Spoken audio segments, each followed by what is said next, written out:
if you can pass a message along on your end, maybe maybe be a little kind and maybe treat other countries and other world leaders with a little respect. His brother Eric is over in the UK sharing his powerful charm with our friends across the pond. Daddy's little buddy is turning into a tough big boy, isn't he? I mean, what's going on? Who told this dip it was okay to go over to the UK and threaten them? What's the difference between a Trump and a toddler? One throws tantrums, makes messes, and blames everyone else for their problems. The other is a child. Before we move on, I'd like to ask you a small favor. If you appreciate this content, please take a second to like this video and subscribe to the channel. Over 98% of you watch the videos without subscribing. It costs you nothing, but it makes a huge difference to us. So, did you click the subscribe button? Great, thank you so much. Now, back to the video. In today's episode of Keeping Up with the Kardashians, we've got the Trump brothers serving up some grade A nonsense. Jimmy Kimmel's got the dish, and it's hotter than a well-done steak with ketchup. From concrete-pouring Eric to artist-loving Don Jr., this trial is the gift that keeps on giving. But remember, folks, behind the laughter lies a $250 million question. Ready to dig in? Picture this. Eric Trump, the trust fund baby with a silver spoon surgically attached to his mouth, trying to convince a courtroom he's just your average Joe who pours concrete. It's like watching a penguin try to fly. Adorable, but ultimately doomed to fail. Our boy Eric is desperately trying to distance himself from the family business faster than you can say you're fired. But here's the kicker. Don't these conspiracy guys take at least a couple of weeks off after the election? I mean, and while Don Jr. has been palling around with the in crowd lately. And I'm telling you, that's not going to happen under Donald Trump. I mean, the days of America being stupid are over. His brother Eric is over in the UK sharing his powerful charm with our friends across the pond. His actual job at the Trump Organization is about as far from manual labor as Grumpy Trumpy is from a vegetable. Executive responsibilities? Check. Pouring concrete? Not so much. As Eric fumbles through his testimony, you can almost see the judge's poker face starting to crack. It's like watching a live-action version of Liar Liar, but with less Jim Carrey and more, well, lying. Eric's concrete dreams are crumbling faster than a poorly mixed batch on a hot day. Jimmy Kimmel, never one to miss a comedic goldmine, quipped that Eric's about as much of a construction guy as the village people are actual cops and cowboys. Ouch, that's gotta hurt more than dropping a bag of cement on your foot. But wait, there's more. Kimmel, clearly on a roll, started speculating about Eric's next career move. Lumberjack, plumber, interpretive dancer, he joked. Personally, my money's on underwater basket weaving. It's about as believable as his concrete pouring claims. As a country, we've been ripped off by everyone.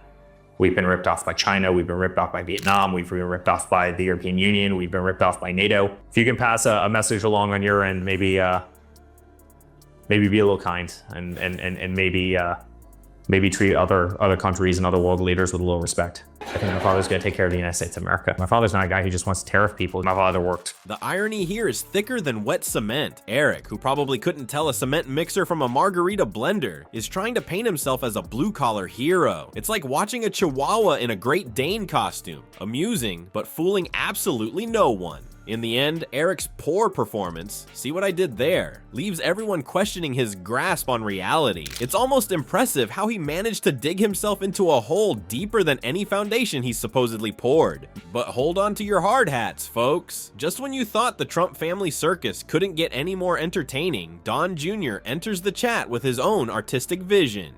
And let me tell you, it's a masterpiece of denial that would make Picasso proud. Stay tuned for the next episode of Keeping Up with the Kardashians. Daddy's little buddy is turning into a tough big boy, isn't he? I mean, what's going on? Who told this dip it was okay to go over to the UK and threaten them? Stupid or not? Yes, under the leadership of our new Secretary of Education. It's to government, to Keir Starmer. It's to a number of people. Yeah. It's to Sporty, it's to Baby, it's to Ginger, so all the Spice Girls. Where the truth is optional and the excuses are always creative.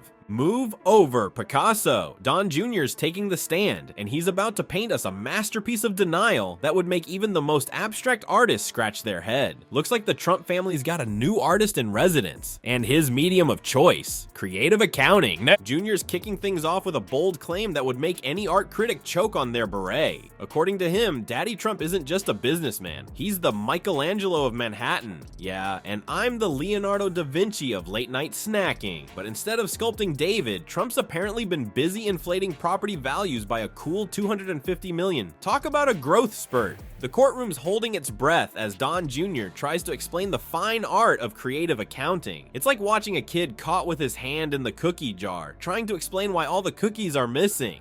But Mom, I was just practicing my counting skills. Nice try, Junior. Is cooking the books now considered a form of modern art? Maybe in the Trump household, where reality is as flexible as a rubber band. Kimmel couldn't resist pointing out that Trump's artistic process involves less color mixing and more number fudging. Who needs a paintbrush when you've got a calculator and a vivid imagination, right? But as Don Jr. keeps talking, that Trump Tower of Lies starts to wobble faster than a Jenga tower at a frat party. His artistic defense is turning into a Jackson Pollock of excuses. Messy, confusing, and probably worth millions to someone who doesn't understand it. Kimmel, always ready with a zinger, suggested that claiming ignorance of basic business finance at the executive level is about as believable as a fish claiming it can tap dance.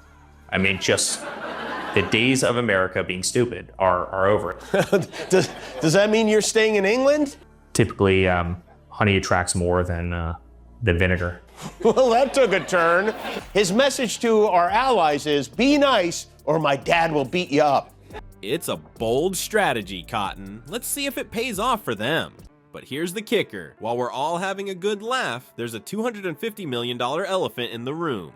Kimmel reminded us that behind all the chuckles and eye rolls, there's some serious green at stake. It's like watching a comedy show where the punchline is a potential prison sentence. So with both Trump brothers floundering like fish out of water, or should I say trust fund babies out of their element, who's left to blame? Enter the scapegoats. Will it be the accountants, the lawyers, the guy who delivers their kafif? Stay tuned, folks. This Trump family circus is far from over, and the next act promises to be a real doozy. Well, folks, it looks like the Trump brothers are running out of people to blame faster than their daddy runs out of spray tan. Their latest strategy? Throw the bean counters under the bus. I guess when you're knee-deep in financial funny business, it's easier to point fingers than count them. Kimmel couldn't resist one last jab, quipping, next they'll claim their dog ate the tax returns. Maybe that's why Trump's always been more of a cat person, less paperwork digestion. But here's the kicker, while we're all having a good laugh at the Trump family circus, there's a whopping $250 million on the line. That's not just chump change, even for these trust fund babies. If the Trump organization gets slapped with this fine, it's gonna hurt more than Don Jr.'s attempt at growing a beard. So remember, while it's fun to watch the Trumps squirm, this trial could seriously mess up their future business deals. Investors might start running for the hills faster than Eric from a construction site. Who knew accountability could be so expensive?